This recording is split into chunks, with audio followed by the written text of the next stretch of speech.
প্রথমে তোমরা এই ভিডিওটা দেখো, তারপরে আমরা ফানি কমেন্টস পড়বো।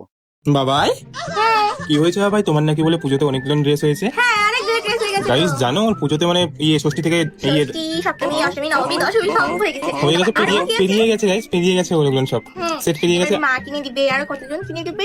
ইস রে, এতদিন জামা কিনে নিয়েছো? হ্যাঁ, আজকে আবার অর্ডার দিয়েছি, আবার আমার ইয়ে থেকে আসবে অনেক ফ্লিপকার্ট, কিছু। মেশো ওগুলো তো আমার পড়েই আছে, সব কিছু হ্যাঁ, আসেনি এখনো। আজকে তো ড্রেস দিইনি, আজকে আমি সকাল সকাল অনেক হিসাব কিছু করছি, দিয়েছি। দেখছি কতগুলো ড্রেস অর্ডার করা হয়ে গেছে, ওর মানে কেনা হয়ে গেছে সত্যি। অনেক ড্রেস হয়েছে, অনেক dress ভালো লাগছে, আর আমার জিনিসটা এত ভালো লাগছে না। ও মাই গড। ও মাই গড। হ্যাঁ, আচ্ছা ঠিক আছে। ঠিক জামাটা গেছে, জামাটা পেয়েছি। ইস রে। হ্যাঁ। तो चलिए शुरू करते हैं। বাবা আর কিছু হয়নি, বাবাইয়ের হাগা হয়েছে। মনে করে হাগিসটা কিনে নিস। ন্যাকামি শিখতে হলে এদের থেকে শিখতে হবে, এরা ন্যাকামিতে পিএইচডি। ডাক্তার কি বললো? ও কি ঠিক হবে না? এইরকমই ড্যামনামি করে যাবে? ড্রেস কিনে কি হবে? জলস্থিকে কয়েকটা তাঁবু তিরপল কিনে দাও।